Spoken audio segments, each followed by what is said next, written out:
Je pense que vous serez d'accord avec moi que si on demandait à l'ensemble de la population quel est le grand média de masse qui exerce la plus grande influence sur la société, je pense que la télévision sortirait pour plusieurs personnes en tête de liste. C'est un média qui habite notre société depuis le tout début des années 50, connaît une popularité évidemment qui est constamment renouvelée, qui ne se dément pas, et qui constitue aussi, je pense, le meilleur exemple de ce qu'on appelle les industries des médias. La télévision, c'est une immense pieuvre qui est superbement puissante, qui a toutes sortes de spécificités, de créneaux, de modes de production, etc. Donc, ce qu'on va essayer de faire dans ce dans ce module-ci, c'est de démêler tout ça, en vous présentant notamment et en vous aidant à comprendre que, comme à la radio, il y a des chaînes de télévision privées, il y a des chaînes de télévision publiques.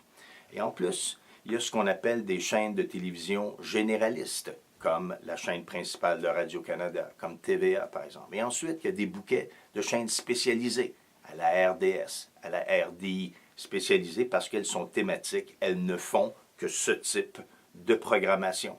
Ensuite, il y a des chaînes évidemment de télévision payante, de vidéos sur demande.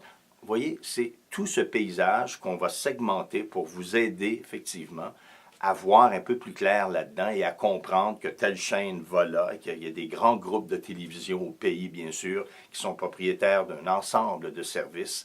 Je pense qu'à la fin de ce module-là, vous allez avoir une bien meilleure appréciation, pas tellement de la complexité, mais je vous dirais de la structure extrêmement polyvalente de la télévision et comment ça fonctionne. On va aussi regarder, bien sûr, toute la question du financement des émissions au Canada. Les chaînes spécialisées, ce qu'on appelle les chaînes sur le câble, profitent et tirent des revenus des redevances qu'on appelle. On va vous expliquer ce que ça veut dire.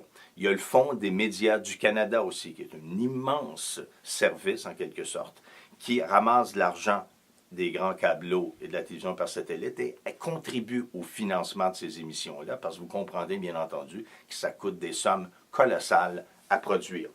Évidemment, on devra aborder toute la question, encore une fois, de la grande consultation publique Parlons Télé, que le CRTC a menée en 2013 et 2014, et voir quels sont les résultats, les incidences de cette grande consultation-là sur la réglementation qui entoure la télévision. Et bien entendu, quand on parle de la télévision, c'est un phénomène qui est très organique, qui bouge énormément. On va se réserver quelques réflexions dans les derniers modules sur la métamorphose des médias traditionnels pour voir quelles sont les principales tendances lourdes dans le domaine de la télévision, parce qu'évidemment, la télévision, comme la presse, comme la radio, comme le cinéma, sont des médias traditionnels qui sont largement ébranlés par tout l'univers du numérique. Alors, c'est avec ça qu'on terminera le module, mais pour l'instant, plongeons au cœur des industries de la télévision canadienne.